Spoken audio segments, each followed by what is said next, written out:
All right, thanks, Mark, and thank you to everyone who came. Don't forget to mute yourself while we're going here. There will be time for questions at the end, I hope.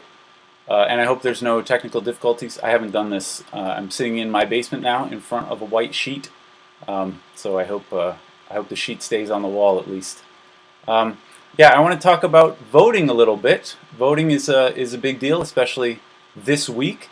This is not really a talk about the election, although it is about voting and elections in general, sort of a mathematical point of view about voting, although we will see it is relevant to real world politics. While we're waiting, I hope that you were able to do this if you didn't catch it before. Visit this link. You can shoot it with your phone if you're on a computer, or you can click on, Mark just pasted that link into the chat box. Click on that and go vote. This is the interactive portion of our evening. Later on, we're going to look at the results of your votes. So voting is important, right? Go vote. Okay, let's get it going. I've decided to start with a provocative opening statement here. My provocative statement is, voting is kind of a dumb idea. One thing that I think Americans in general are very comfortable with the idea of voting, but we don't really think about the idea of voting as far as like voting as a method to make decisions together. All right, from a certain point of view, if you think of it in a certain way, voting is kind of a dumb idea. Here's what I mean. You have to imagine a bunch of people sitting around are disagreeing about something. Okay, so what should they do? If they have to make a decision together, but they disagree, well, the idea of voting is you simply ask everybody what their opinion is, and then by some mechanism you combine all of those opinions into a single opinion, which is supposed to represent the will of the people. All right. Now, this is a familiar idea to everybody these days, but I think if you described this to someone who had never heard of voting, they would say that doesn't sound very good to me, right? I will say it kind of sounds like a dumb idea. It is not obviously a good idea. Why would you think you could ask a bunch of people who disagree about something to just say their opinions, and then somehow you can come up with a decision that represents the will of the people? There's no real reason to believe that would even be possible, right? Here's an inescapable fact towards that end. It is a fact that individual preferences make sense, while group preferences don't really make sense. And I'll say more specifically what I mean by this. This actually has a name. This concept is called the Condorcet paradox. It's named after Condorcet, which is a French sort of mathematician philosopher from the 1700s. Individual preferences make sense, but group preferences do not. Here is, let's just imagine a hypothetical example here. Let's say you have an example, an election with three candidates, say A, B, and C, I'm going to call them. And I think you'll agree with me, it does not make sense for an individual. No person would ever say something like, I like A more than B, and I like B more than C, and I like C more than A. That, if you think about it, that doesn't make sense to have, that's sort of like a circular opinion. This is because individual preferences are what we mathematicians call transitive. Remember the transitivity property for numbers? If A is better than B, or if A is greater than B and B is greater than C, then automatically A is greater than C. And this is the way that people's opinions about issues, or at least if you're trying to evaluate who's the best out of the three candidates, if you think A is better than B and you think B is better than C, then sort of automatically you think that A is better than C, right? Because individual preferences are transitive. But check it out. What if we ask a group of people to give their rankings of the three candidates, and imagine that this is what they say. Now this chart here is trying to indicate everybody's opinion. What it means is the 15, so you read it by columns, this means 15 people like A the best, and then B, and then C. That's what the first column means. The second column means 11 people like B the best, and then C, and then A. 13 of them like C the best, then A, then B. This is a perfectly reasonable set of answers that you could get. Now, but I will have you notice, if you look closely here, you will notice that 72% of these people like A better than B. That would be everyone in the first column and also everyone in the last column. They like A better than B. I did the math on these percentages. 67 like B better than C. That's the first two columns together. And 62% of them like C better than A. All right? So what is the will of the people here? If you look at this, you will see that most people like A better than B, most people like B better than C, and most people like C better than A. This is not a coherent preference because it's not transitive anymore, right? It sounds like in this example there is no coherent will of the people, or the people as a whole. They don't really have an opinion. All right, this should puzzle you and perhaps disturb you a little bit if you want to base your whole society on the concept of voting. The fact that something like this can happen should suggest that maybe voting has some sort of deficiencies to it. Anyway, yeah, in this case, the people seem to think that A is better than B in general, and also in general B is better than C, and also C is better than A. All right, so the group of preferences are not transitive. This is an uncomfortable truth about voting. All right, it makes voting a dubious concept, I would say. What I want to talk about for the bulk of our time is about systems for deciding the winner in some kind of election that's based on preferences in this way. Systems, different systems for deciding the winner. And in a good system, I would say, for a reasonably fair system, I would say, first of all, if the society actually does have a uniform preference, like if they actually do agree on something, then the decision overall should reflect this.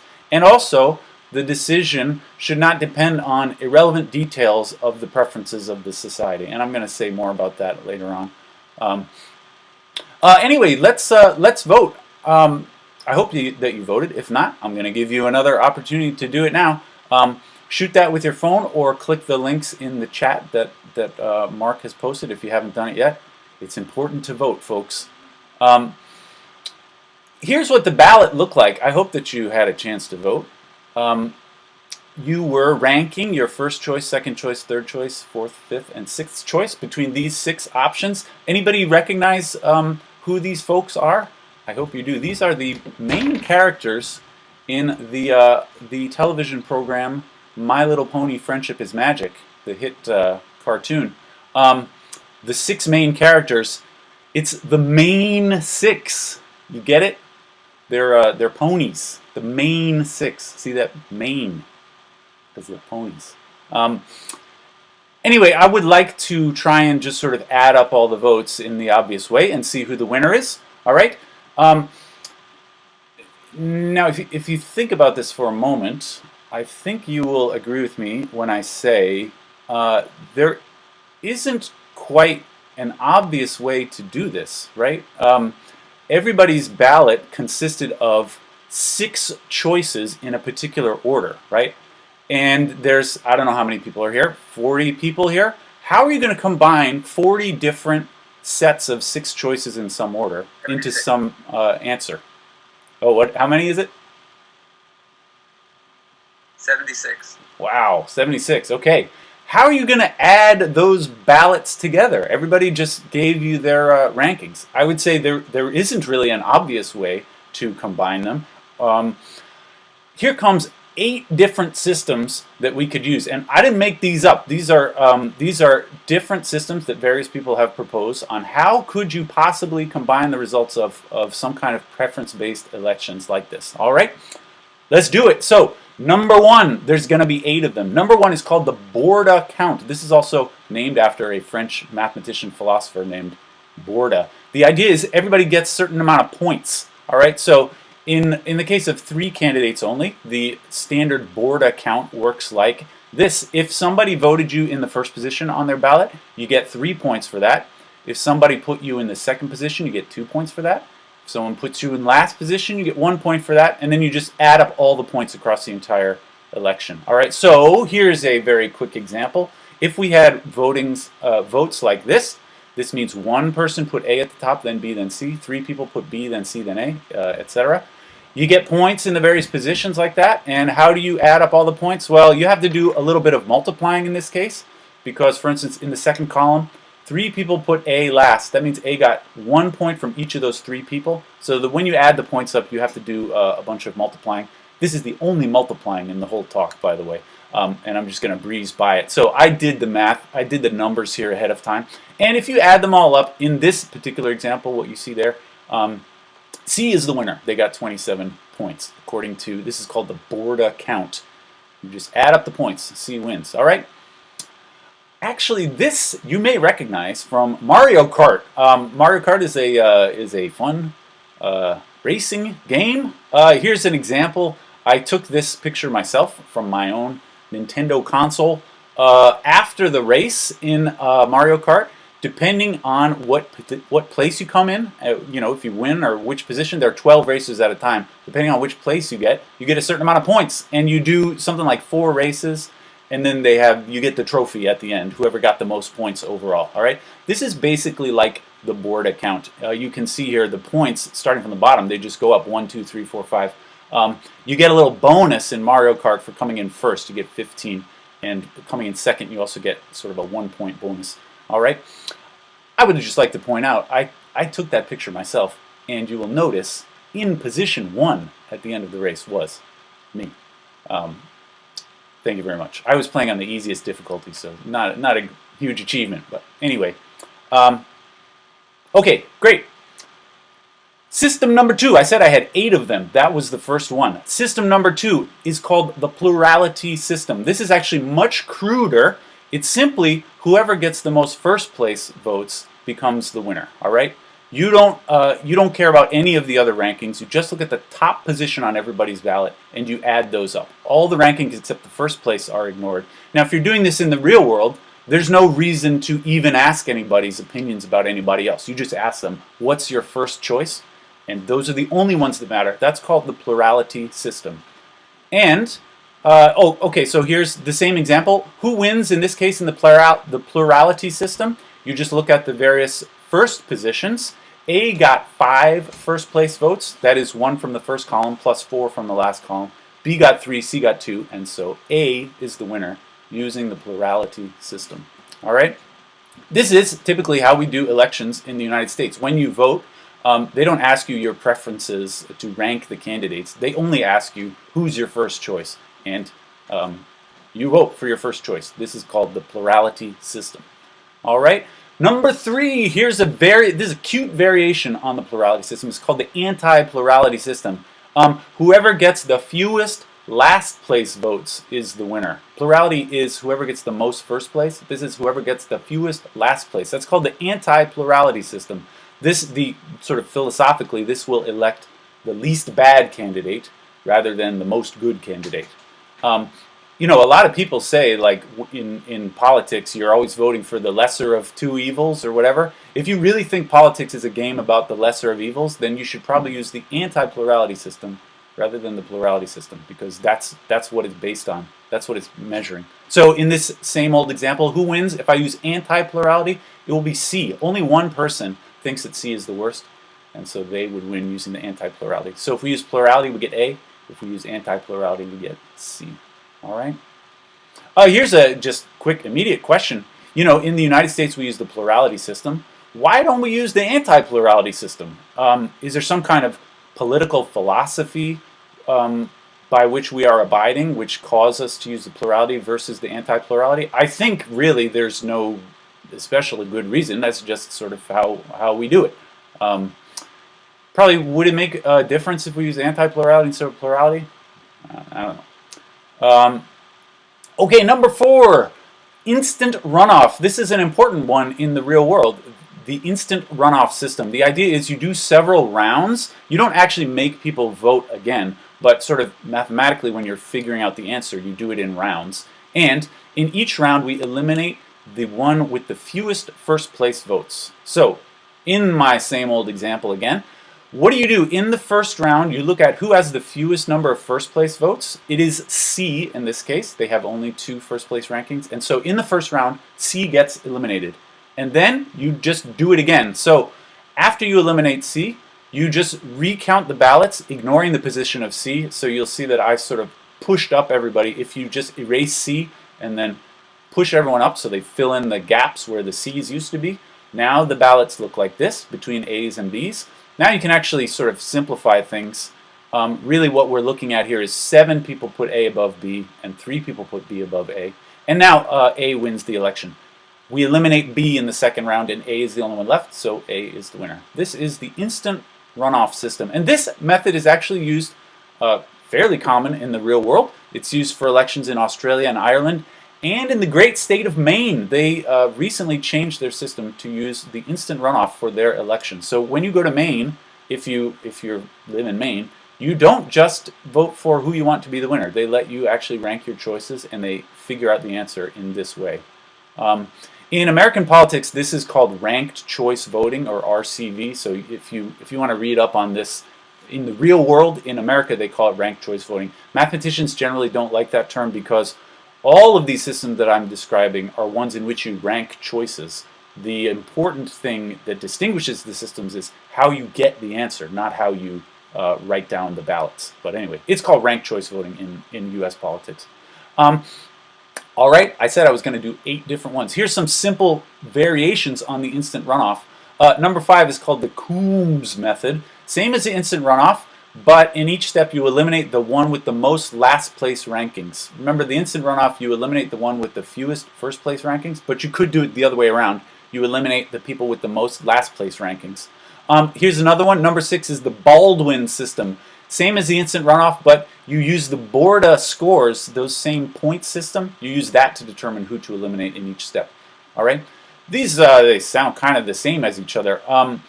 It turns out they're not the same. They are simple variations on the same idea, but they will lead to different results of the election sometimes. So even though they sound like the same thing, it matters which of these you choose. All right? Number 7, this is kind of a crazy one. It's called the random dictator method. The idea is everybody votes, and then you just choose a single ballot at random, and whoever they put on the top position becomes the winner. All right? So you imagine you put all the ballots in a box, somebody reaches their hand into the box, pulls out one of them, and that one determines the winner of the election. Sounds ridiculous because it involves some randomness, and we generally don't like to entrust important decisions to randomness like this.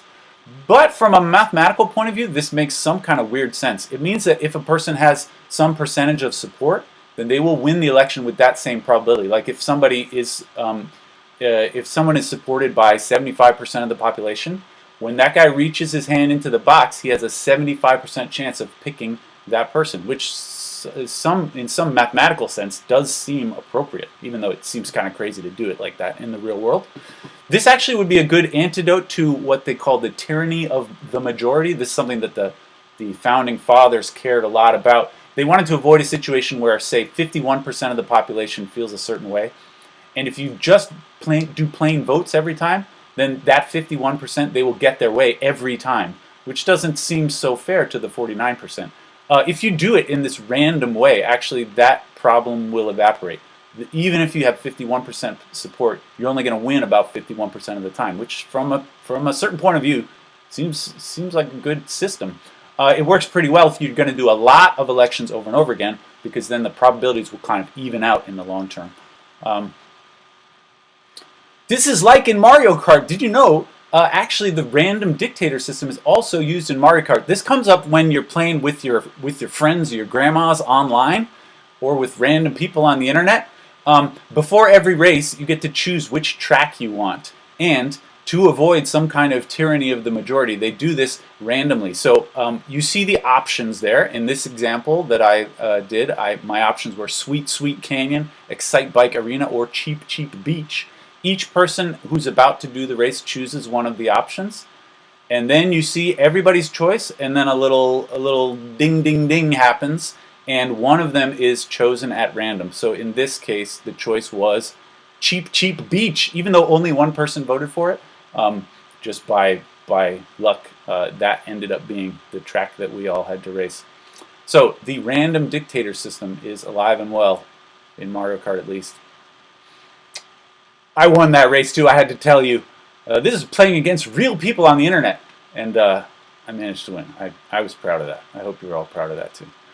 Okay, I've been thinking about the Supreme Court lately, the past few days. You know, we have a new Supreme Court justice. Actually, there is, in some sense, our Supreme Court appointment system is vaguely like a random dictator in the sense that, you know, who gets to choose the next Supreme Court justice? If you think about it in terms of the two parties, you know, the Supreme Court justices are appointed by presidents, and people who are tapped in with people who follow politics closely, they know every one of the Supreme Court justices, which party appointed them.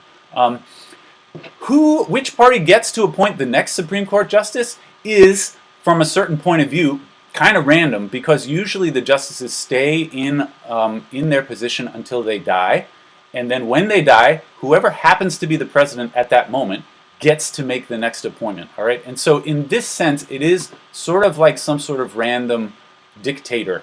All right.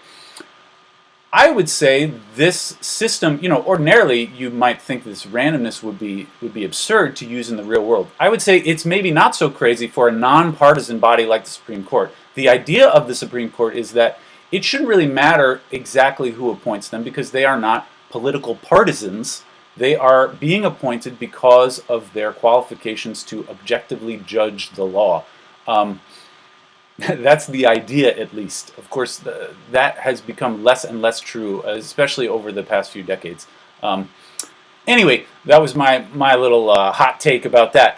The eighth method that I want to describe to you is called the absolute dictator. So this is even crazier. Before the election, you just choose one of the voters to be the dictator. You run the whole election, and then whatever the dictator picked becomes the winner. All right. You ignore everybody else's votes. The only vote that matters is the dictator's. This is really hardly a voting system at all. I suppose you could ask everybody to vote, but with the foreknowledge that you are going to ignore every vote and only consider the opinion of the dictator.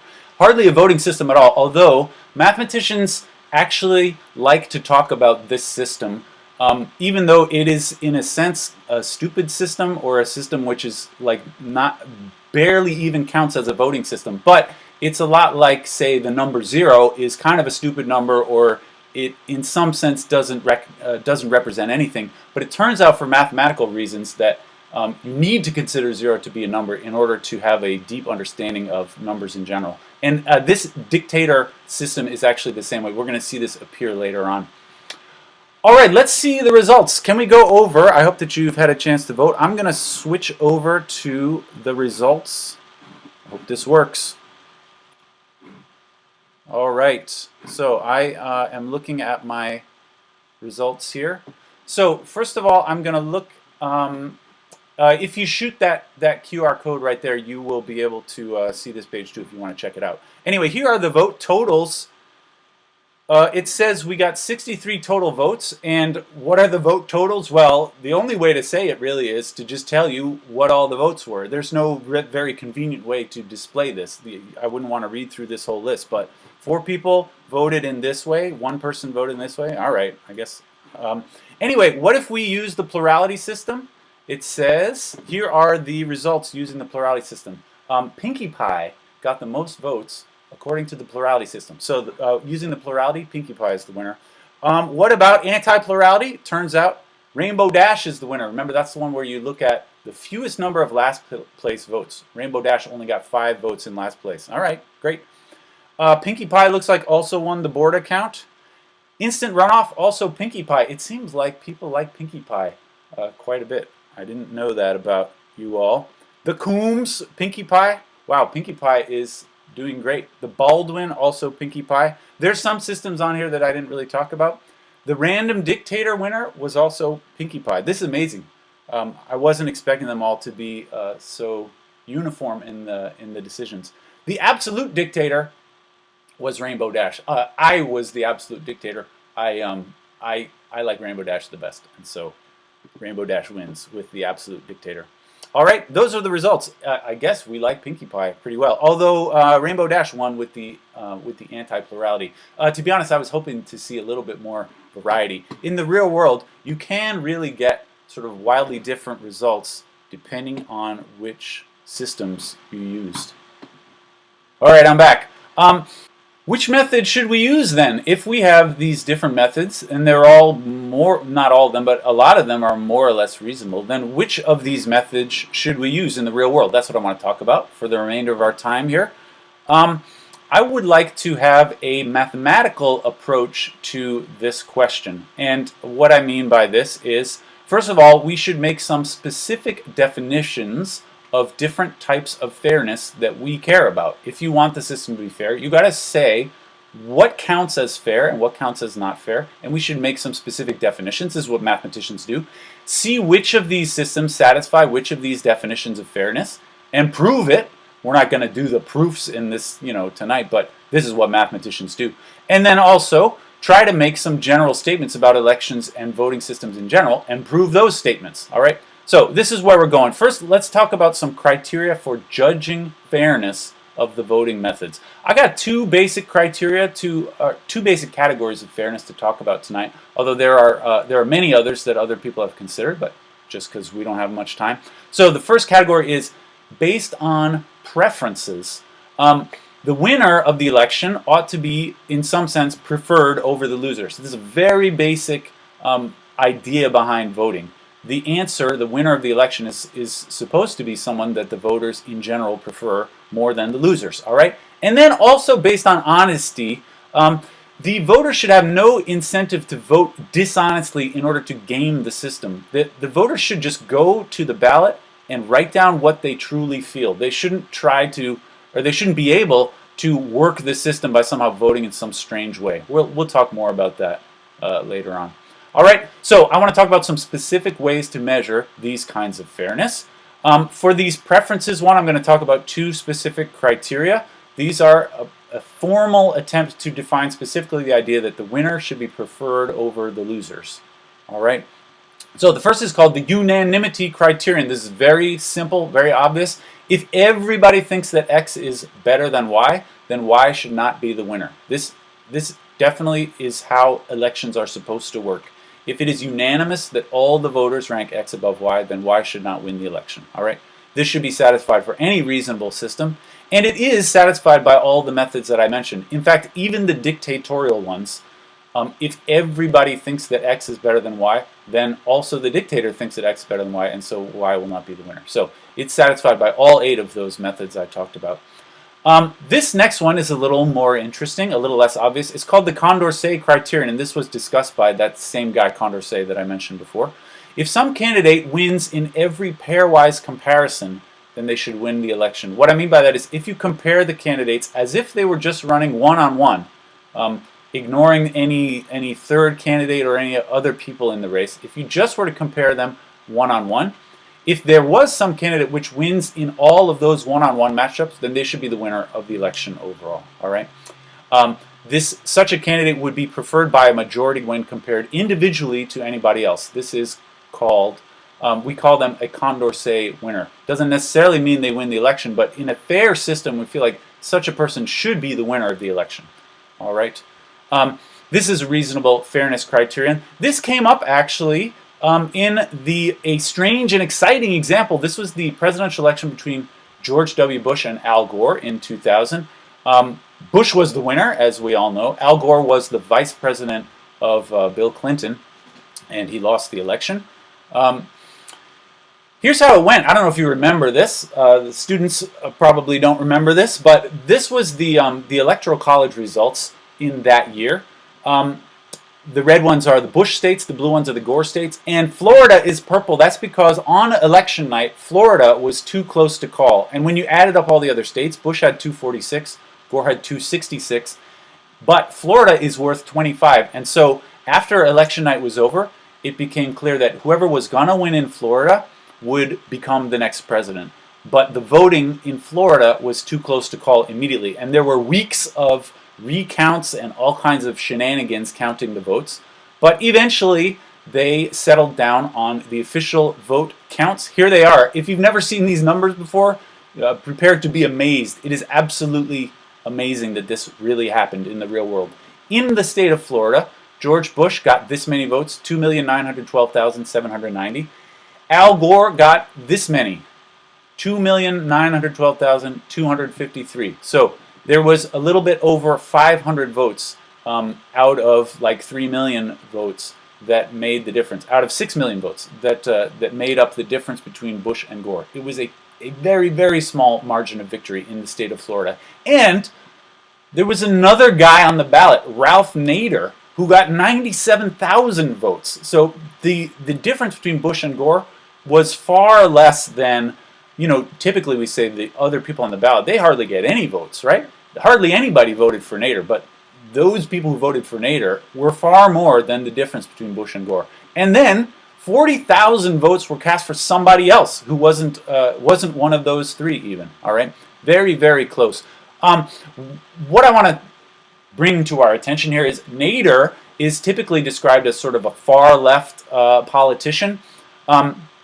And it's fair to say, this is speculative to some degree, although I've never heard anybody really seriously disagree with this. It's fair to say that most of the people who voted for Nader, they would have preferred Gore over Bush, right? Nader was sort of the left-wing outsider candidate. The people who voted for Nader probably liked Gore better than they liked Bush, all right? So if it had only been Bush versus Gore, if Nader wasn't on the ballot, pretty much everybody who looked into this agreed that Gore would have won this election if Nader had not been on the ballot. This fits what I was describing before, the definition of a Condorcet winner. That is somebody who would have won in any individual matchup with the other candidates on the ballot. And certainly Gore would have beat Nader. If it was only Gore versus Nader, Gore would have, because everyone who liked Bush, they would never vote for Nader. They would have preferred Gore. So Gore was a Condorcet winner in this example, but as we know, Bush won the election. The election, if you remember the history, was basically decided by the Supreme Court, which, as a nonpartisan political appointees, is a little crazy. Yeah, Bush won the election, even though most people in the state of Florida liked Gore better than Bush, but Bush somehow managed to win. All right. In fact, if you'd used one of these other systems, the instant runoff or the Borda or some of those others, again, this is to some extent speculative because we didn't ask people to write their preferences on the ballot, but general agreement is that Gore would have won using any of those other systems. It was the plurality system and Nader which allowed Bush to win that election. For this reason, some people view like the instant runoff as some sort of a liberal plot to game the system in favor of the Democrats, which Gore was. This is kind of unfortunate, I think. There's also evidence that if they use instant runoff in the election between the first Bush and Bill Clinton, there's evidence that Clinton would have lost that election if they used instant runoff. That's because in that election there was also a third-party candidate who was on the conservative side, Ross Perot, and it's generally agreed that Ross Perot screwed that election for Bush. And Bush would have won if it was only Bush versus Clinton. So to view this as a partisan issue is a little unfortunate. Okay, one more fairness criterion that I want to talk about regarding preferences is called the independence from irrelevant alternatives. It says if somebody changes their vote in an irrelevant way, then this should not affect the outcome of the election. What I mean by an irrelevant way is just if they shuffle around the positions of the losers. So if everyone casts their vote, but then someone's like, oh, no, I changed my mind, but all they're doing is changing the position of two of the losers, like flipping two of the losers, then that shouldn't affect the election. Like that doesn't matter. That's called an irrelevant alternative. All right. Okay, let's also talk about honesty-based fairness.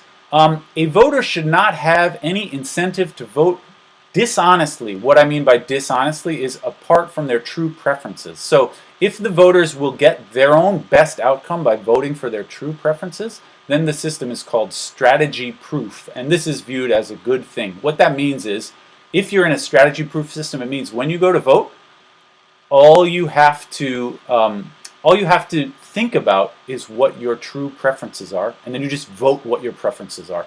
You don't have to think about, oh, can I somehow game the system by voting in some weird way, all right? This is the idea behind a strategy-proof system. The plurality system, again, fails miserably with regard to this criterion. Remember Bush, Gore, and Nader? the Nader voters would have experienced a better outcome if they'd voted for Gore. Now, I'm not saying in some objective sense that it would have been better if Gore won the election. I mean, those Nader voters, in their own opinion, it would have been better if Gore had won the election. But the fact that Gore lost is because they decided to vote for Nader, who was their true guy, right? In fact, when you are using the plurality system, most people in the plurality system have to use a strategy when you vote. You don't only vote for the person you think is the best. You also never vote for a loser in the plurality system. You vote for who... Oh, somebody's not muted. Mute yourself. When you are voting in the plurality system, you should vote for the person who you think is going to win that you like the best, right? This is an important thing that people don't even think about very much because we're so used to it. This strategy actually has deep consequences in all of our politics, I think. Voters in the plurality system only want to vote for the winner, because if you vote for anyone else, then you might as well not have voted at all, right? Since only your top choice matters in the plurality system, you might as well not vote if your top guy isn't going to win, right? This is why American politicians always claim that they're going to win. Because if ever a politician admits that maybe they're not going to win, then even their supporters will decide to stay home, because there's no point in voting for a loser in our politics. All right. I was reminded of this a couple weeks ago. There was an interview. Eric Trump gave an interview on Fox and Friends. This is a morning talk show on Fox News, which is very, very favorable coverage to Donald Trump. And this interview sort of went viral for other reasons. I don't know if you were paying attention to this, but anyway, Eric Trump, the son of Donald Trump, was talking about support for President Trump among the LGBT community. That's why he went on to talk. And he said, the LGBT community loves my father. That community, they come out hard every day working to see that my father, President Donald Trump, will be reelected. They love Trump, and Trump loves the LGBT community. Now, the part about Trump loves the LGBT community, I think, is debatable, although, you know, he's going to say that during the campaign. That's fine. But to say that the LGBT community loves Trump is sort of objectively false. Polls show that his support is below 20%. But this was a case where sort of everybody in that conversation knew that it wasn't true, but they also know he kind of has to say that. Why does he have to say that? This is not just because that's the way politics is. It's because that's the way the plurality system is. That's why he has to say that. Because in the plurality system, you can never admit that you might lose. And it has big effects. It makes the two parties indestructible also. That's because there is huge incentive to never vote for an outsider. So when you go to vote, you don't want to vote for a loser, so you better vote for one of the two big parties. You better vote for the Democrat or the Republican, because there's no way anyone else can win. This has a name, actually, in political science. This is known as Duverger's law. It says that any political structure that uses the plurality system will, over time, sort of degenerate or devolve into a two-party system. And once you get stuck in the two-party system, the way that the plurality works will entrench the two-party system forever, right? And this happens to be true in our world. There's a few exceptions. Anyway, here's the summary so far. There are a lot of different ways that you can do voting. There are also a lot of different ways you can try to evaluate the fairness of the various voting systems, right? And I've only mentioned a few of the methods of voting, and also only a few of the ways you could judge fairness. So anyway, according to these criteria, what's the best method? Well, I got some bad news as far as that goes. The first question you might ask is there some system that satisfies all of the criteria that I just said? That would be great. The answer is no. There is no voting system that satisfies all of the criteria that I mentioned. There's actually two classic mathematical impossibility theorems which show that no system can obey all of these. So I'm going to tell you specifically. The first one, this is the most important one. This is called Arrow's theorem, proved by Kenneth Arrow, who won a Nobel Prize, not for this, but very well-known economist. In the 50s, only one voting system can satisfy the unanimity criterion and the irrelevant alternatives criterion. And you want to know what it is? Only one voting system can satisfy both of those. It is the absolute dictatorship, which is sort of bad news, because that one definitely we don't want to use in the real world. Bad news for voting in general. You cannot have a system that satisfies the unanimity and the irrelevant alternatives unless it's the dictatorship, which we don't want, right? Remember 30 minutes ago or so, I said we want a voting system so that if the people actually have a uniform preference, then the answer should reflect this, and also the decision should not depend on irrelevant details. Well, Arrow's theorem says that is simply impossible. Here's another theorem. This one has a better name, in my opinion, the Gibbard-Satterthwaite theorem. Those are two people's names. Another bit of bad news as far as voting systems goes.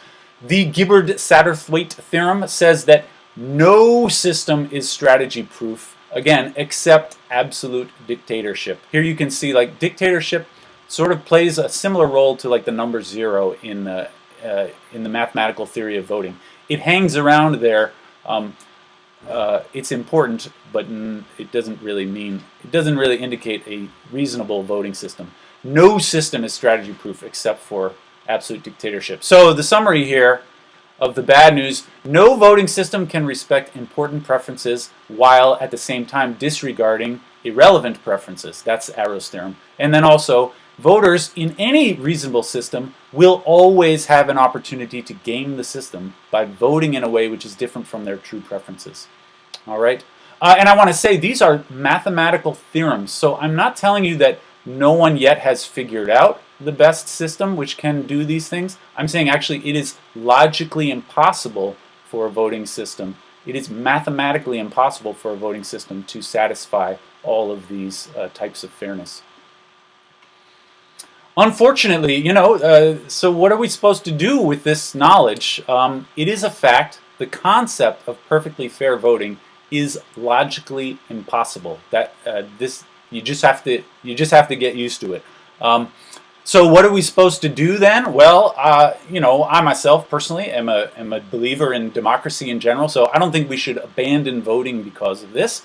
But I think this does call for closely examining the system of voting that we use. We use, for the most part, the plurality system. I think we should think about that in a specific way, in a close way, right?